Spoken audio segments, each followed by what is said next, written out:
오늘은 하나님 앞에 예배를 드리고 그리고 이어가면서 특별히 가을을 맞아서 우리 가족들이 다 같이 예배를 드릴 수 있는 그런 날, 그리고 가족들을 새롭게 인도해서 함께 예배드리고 또 구원받는 그런 날로 준비하기 위해서 엄청난 은행에서 돈 잔뜩 갖다가 이 잔치를 벌렸거든요. 그래서 먼저 온 분들이 나중 온 분들을 섬기고 대접하는 날로 오늘 만든 거예요. 그래서 오늘은 말씀을 드리면서 제목을 하나님께서 다윗을 만나니 그런 말씀을 좀 드리려고요. 다른 때보다 오늘 오후에 찬양 예배가 없기 때문에 5분은 좀 더 할게요. 섭섭한 분들만 손. 아무도 없습니다. 만장일치로 5분 더 합니다. 자, 사도행전 13장 20절부터 다시 보겠습니다. 20절부터 자, 같이 봅니다. 시작. 그 후에 선지자 사무엘 때까지 사사를 주셨더니 그 후에 그들이 왕을 구하거늘 하나님이 베냐민 지파 기스 사울을 40년간 주셨다가 패하시고 다윗을 왕으로 세우시고 증언하여 이르시되 내가 이새의 아들 다윗을 만나니 내 마음에 맞는 사람이라 내 뜻을 다 이루리라 하시더니 아멘. 오늘 성경에 다윗을 만나니 그렇게 말씀해요. 다윗을 만났다. 이 만났다는 신약 성경의 뜻은요, 어떤 동사하면 찾는다, 얻는다, 만난다, 발견한다, 그런 뜻이에요. 그러니까 하나님 입장에서 보면은 하나님이 다윗을 만났다, 하나님이 다윗을 발견했다, 그 얘기예요. 많은 사람 가운데 하나님 마음에 드는, 하나님 마음을 편하게 하는 사람을 하나님이 발견하고, 다윗 입장에서는 하나님에 의해서 발견되어지고 하나님에 의해서 찾아진 그런 상태가 되었다는 거예요. 그래서 오늘은요, 하나님께서 다 같이 합니다. 오늘은 작게 하실 줄 알았어요. 감사합니다. 오늘은 하나님께서 날 만나 주시는 날. 오늘은 어떤 날이냐? 하나님께서 언제나 그랬지만은 특별히 오늘 10월 29일 나를 만나 주시는 날, 오늘 그 날이에요. 그리고 새로운 가족들이 오늘 하나님을 의지하고 살아가는데 하나님을 붙잡고 하나님에 의해서 발견되는 그런 잔치의 날이 바로 오늘입니다. 비록합니다. 그래서 다윗, 하나님의 마음에 맞다. 혹시 여기 다윗 없어요? 크게 손 들어봐요. 11월에 신부와 11월에 신랑 이름이 다윗이에요. 그래서 오늘 또 한 번 다윗이 하나님의 마음에 맞았다는 거예요. 내 마음에 맞는 사람, 그 말은요, 내 마음에 드는 사람이라는 거예요. 많은 사람들이 있었지만은 하나님 마음에 드는 사람, 하나님에 맞는 사람은 별로 많지가 않다는 거예요. 재미있는 게요, 이 내 마음에 맞는, 그럴 때 이 맞는이라고 하는 그 전치사가 무엇을 향하여, 그런 뜻이에요. 무엇을 맞추어. 그러니까 하나님 마음에 맞다, 그 말은 다윗의 마음이 하나님을 향하여 나아가고 하나님께 맞추면서 사는 그런 인생이에요. 그러니까 승리하는 인생, 성공, 내둬요. 그냥 왔다 갔다 하게 놔두고 떠들어도 돼요. 우리만 잘하면 돼요. 그래도 애들이 다 알아들어요. 그래서 하나님의 마음에 맞는 사람은 하나님을 언제나 향하여 가는 사람, 하나님께 맞추기 위해서 노력하는 사람이다, 그 얘기예요. 오늘 이 말씀이 무슨 말씀이냐? 다윗은 살아갈 때에 하나님의 마음을 향해서 살아가고 하나님의 마음에 맞추어서 사는 그런 사람이었고, 그의 믿음은 그런 믿음이었다는 거예요. 언제나 제가 그런 표현을 하죠. 병원에 가게 되면은 병원에 가서 의사하고 싸우면 안 돼요. 요새는 사람들이 의사들하고 잘 싸우잖아요. 내가 내 돈 내고 왔으니까 이봐 의사 양반 내 병 한번 고쳐봐. 이렇게 하면 안 돼요. 그 의사에게 마음이 향해야 되고 그 의사에게 마음을 맞추도록 해야 돼요. 그래서 제가 치과를 다녀보니까요, 의사 선생님이 우리 아들 같아요. 근데 의사 선생님이 그러면 우 하면 우 시키는 대로 그대로 해야 돼요. 그래야지 잘 고친다고요. 근데 아니 의사면 다야?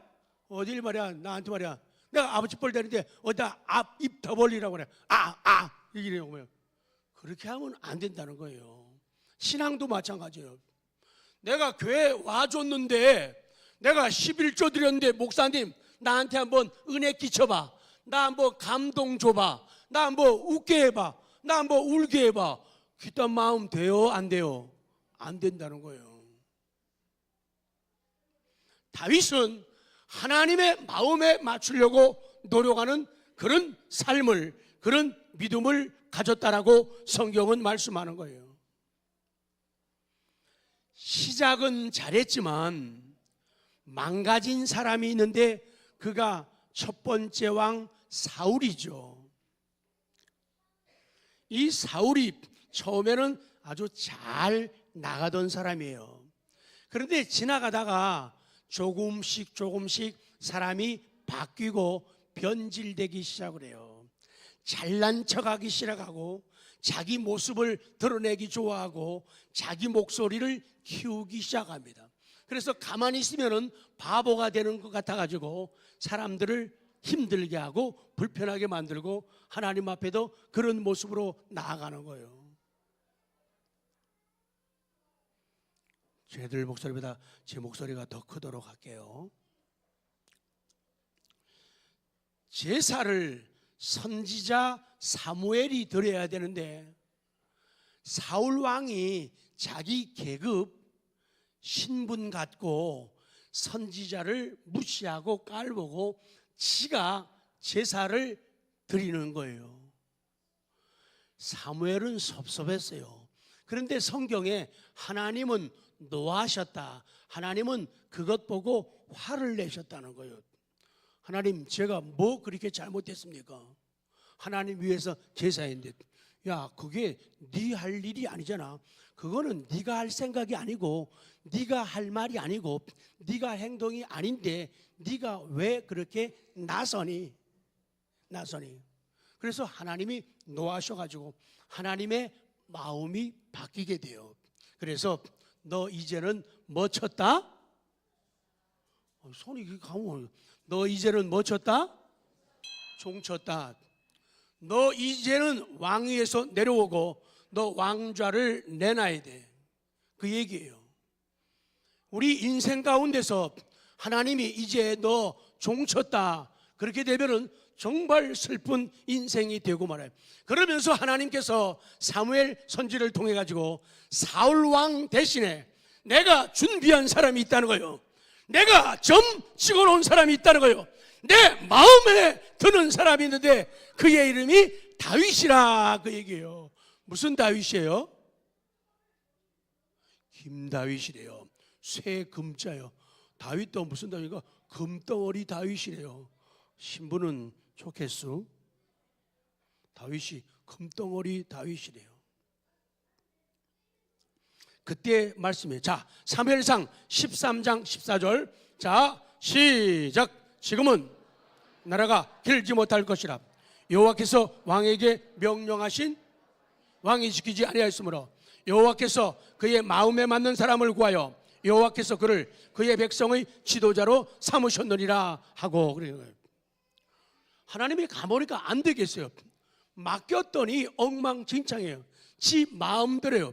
다 같이요. 하나님께서 완장을 차게 하셨더니 지 마음대로 하더라. 그래서 하나님이 사울에게 네 완정 내놔. 이리도 돌리도 내놓으라는 거예요. 세상도 그래요. 잘 하라고 직분 주고 사명 주고 완장 채워주면요 전에 여러분 그 소설 보셨어요? 어떤 분이 쓴 소설, 완장이라는 소설이요. 돈 많은 최씨 영감이 돈이 많았는데 큰 저수지를 갖고 있었어요. 그래서 저수지를 잘 관리하기 위해서 사람 하나를 세웠어요. 그래서 그 사람에게다가 저수지를 관리할 수 있는 완장을 채워줬어요. 그래서 들어가는 차 나가는 차 보러. 그랬더니 처음엔 잘해요. 하다가 이 저수지 지키는 사람이 뭐가 커졌냐면 간이 커졌어요. 뭐가 커졌다고요? 간이 커졌어요. 그래갖고는 지나가는 사람들, 들어오는 사람들 꼭 관리하고 막고 안 돼요. 돼요. 이거만 하면 되는데 그 최 사장님이, 주인이 차 타고 들어가는데 딱 서갖고 저리 안 돼요. 사장님도 안 돼요. 이딴 소리 하는 거예요. 배 내밀면서. 그 사람 어떻게 됐을까요? 잘렸죠. 당연하지. 그거 갖다가 갑질한다는 거예요. 왜 그러냐 말이에요.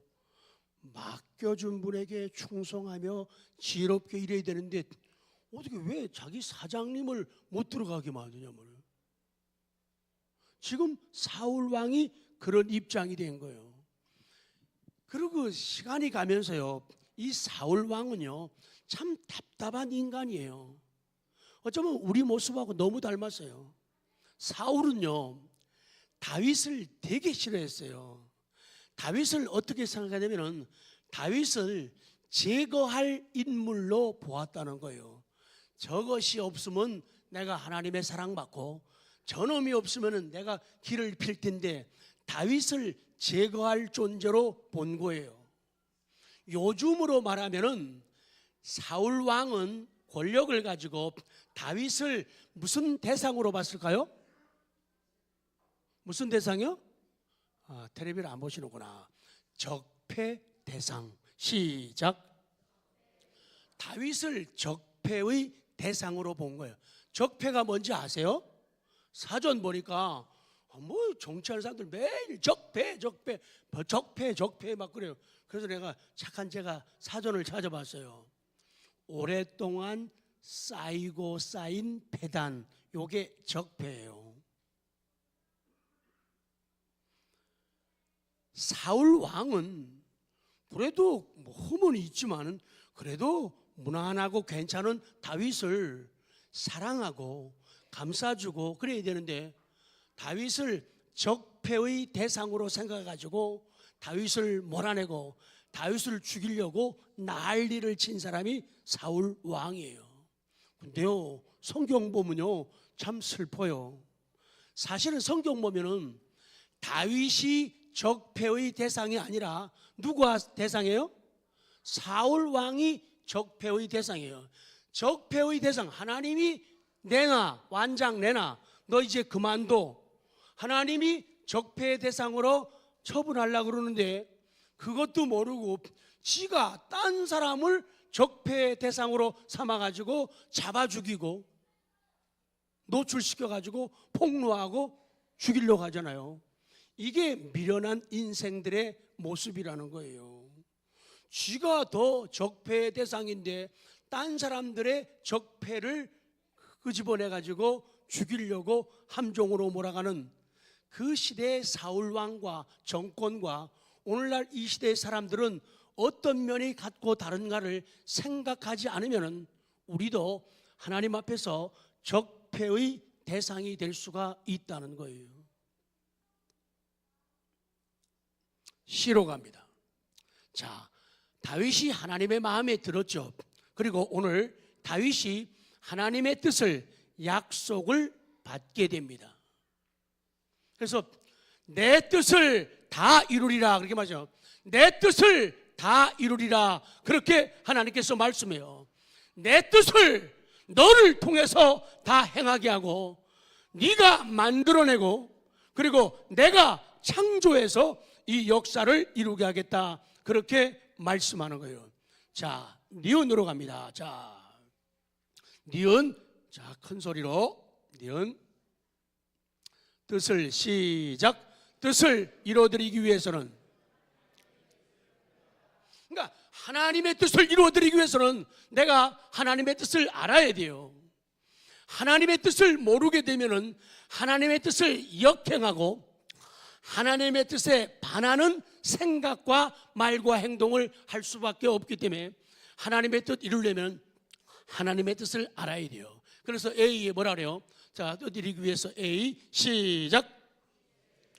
먼저 하나님의 뜻을 이루기 위해서는 이 세대를 본받지 말라. 성경은 자, 로마서 12장 2절. 자, 시작. 너희는 이 세대를 본받지 말고 오직 마음을 새롭게 함으로 변화를 받아 하나님의 선하시고 기뻐하시고 온전하신 뜻이 무엇인지 분별하도록 하라. 오늘 지금 성경에 너희는 이 세대를 보면, 이 세대라는 건요, 이 시대의 유행이라고 말이죠. 신앙인들도 이 시대의 유행을 본받지 말아라. 이 제가 보면 사전에 그대로 한 걸 옮긴 거예요.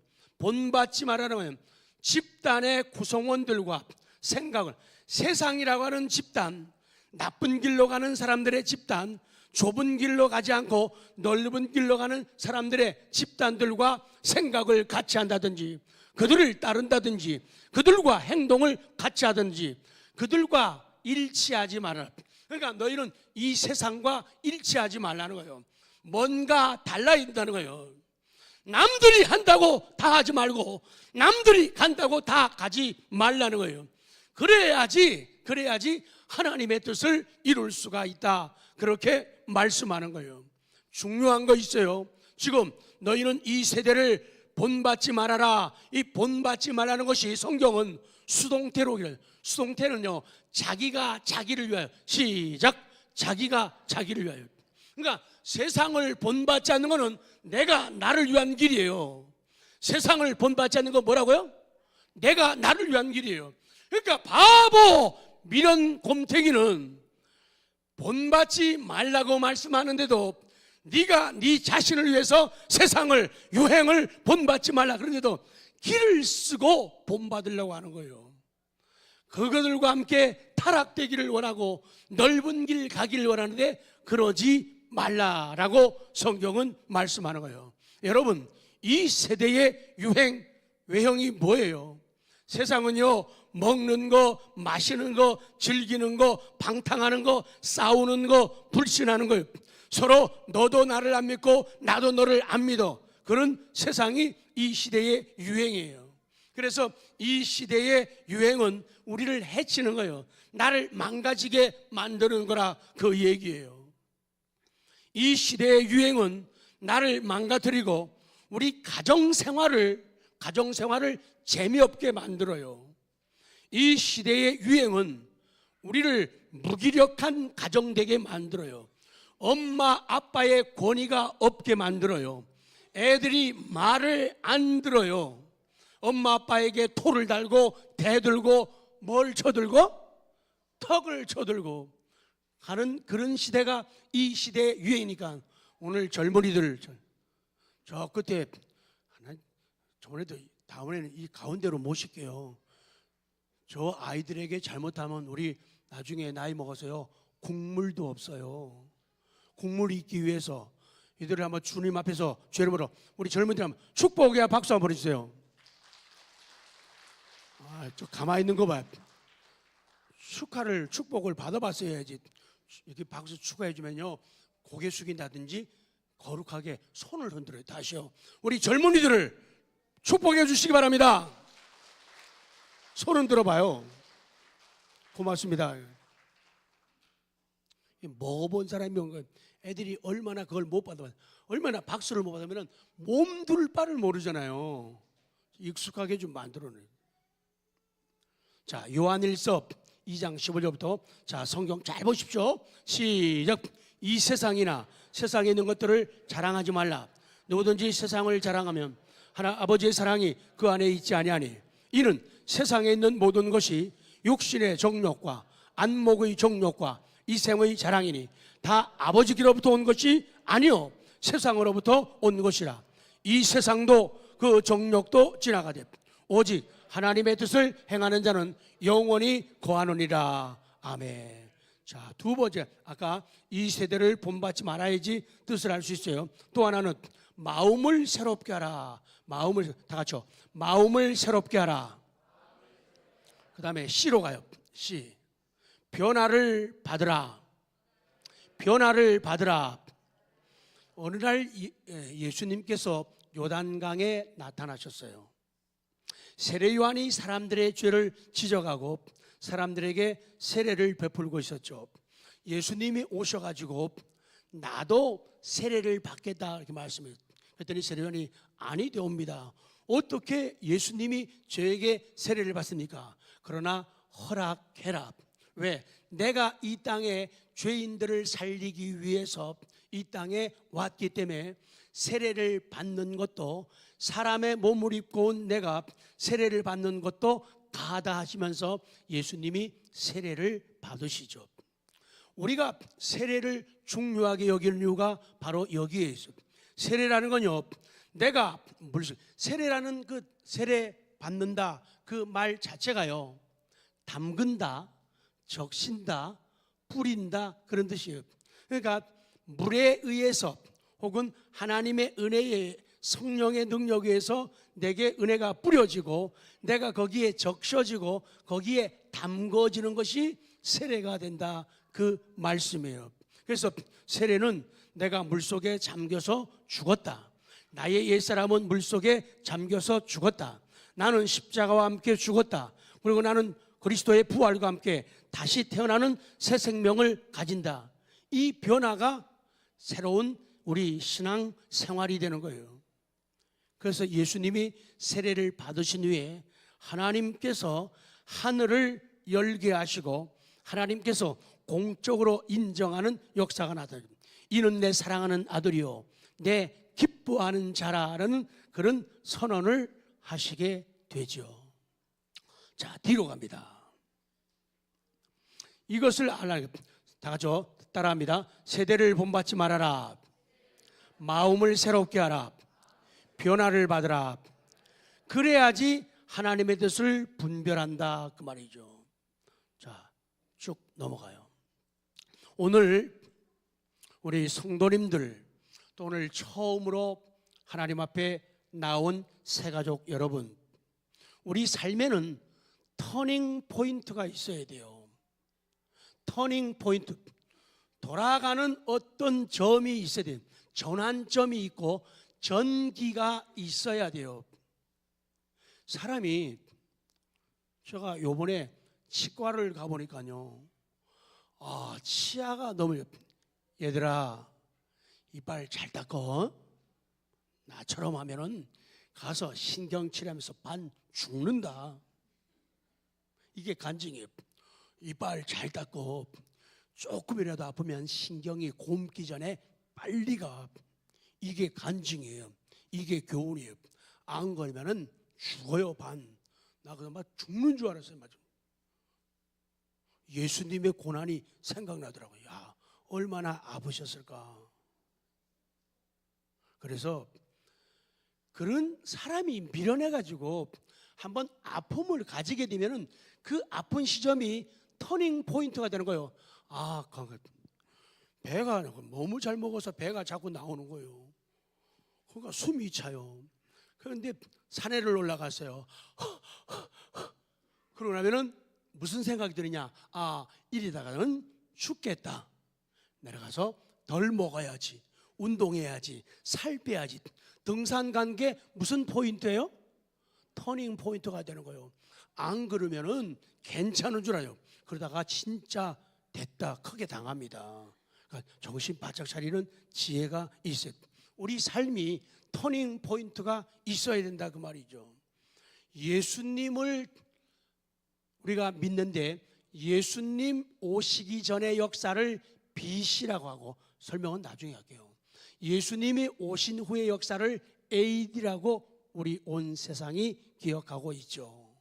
그래서 우리 인생도 예수님을 만나기 전과 만난 후의 변화가 있어야 돼요. 오늘 찬양팀들이 신앙생활 잘하느냐 아니냐 어떻게 하느냐? 찬양팀 하기 전과 하고 나서 내 신앙이, 내 인격이 얼마나 변했는가, 그거 보면은 찬양팀을 제대로 하고 있다는 게 나타나는 거예요. 근데 그 찬양팀 하는데 BC와 AD가 없으면은 그때 처음 할 때나 지금 할 때나 자세가 똑같아요. 변하지 않아요. 그러면 완장 돌리도, 완장 돌리도 시작. 오늘 헵시바 워십팀 찬양하기 위해서 정말 마음도 이쁘고 얼굴도 이쁘고 옷도 이쁘고 옷이 벌. 내가 인생을 얼마나 잘 사는가 하면, 내가 워십 댄싱 팀을 하기 전과 하고 나서 내가 어떻게 변해가, 워십 댄싱 팀을 하기 전과 하고 나서 내가 어떻게 달라졌는가, 그거를 보면은 하나님의 은혜가 깨달아진다, 그 얘기예요. 자, 찬양 한번 하고 말씀 이어가겠습니다. 내가 처음 주를 만난 날.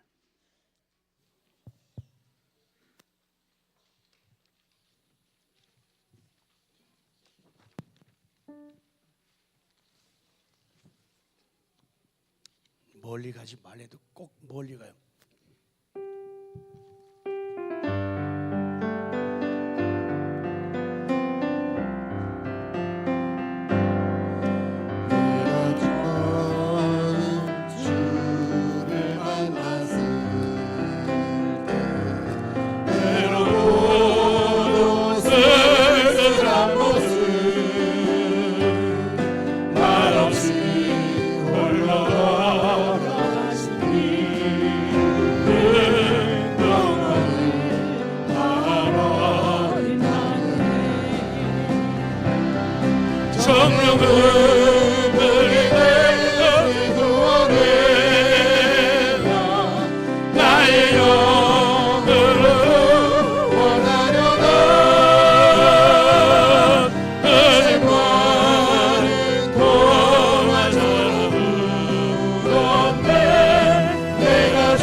다시 한번 1절부터 내가 처음 주를 만났을 때 외롭고 쓸쓸한 모습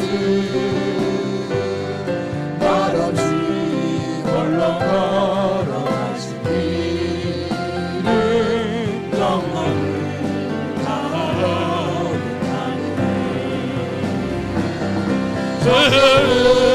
우리 내 구원했나 나의 영혼도 원하려나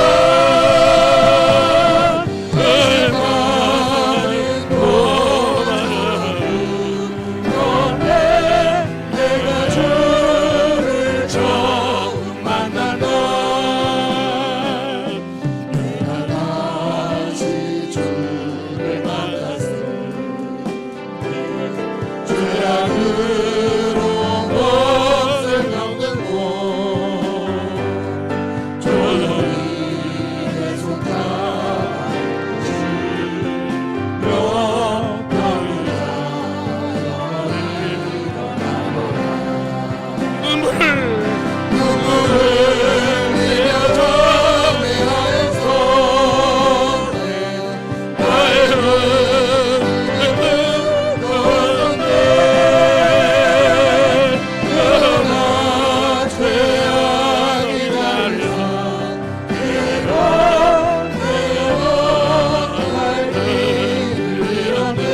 은혜를 벗어나려네 gat자는 은혜와 사랑을 누가 이 나의 구세주 주 예수 따라 나가리고 주여 아멘 아멘 지고 따라가리라 할렐루야 주 하나님 내 영광의 찬송을 돌리네 주 예수 따라 살리로다 새가 지고 따라가리라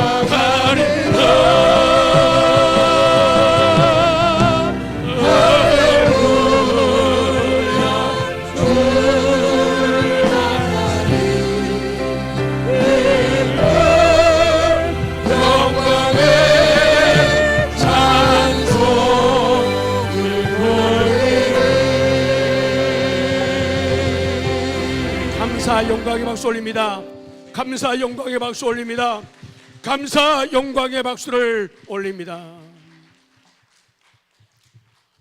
그 앞에 오늘 혹시 새로운 분들 좀 나왔지만은 아직까지 바른 회개와 신앙 고백이 없은 분들 한번 우리 영접 기도문을 다 같이 한번 고백합니다. 가슴에 손대고 다 같이요. 하나님 시작. 하나님 지금 예수 그리스도를 나의 주님으로 영접합니다. 이 시간 제 마음의 문을 엽니다.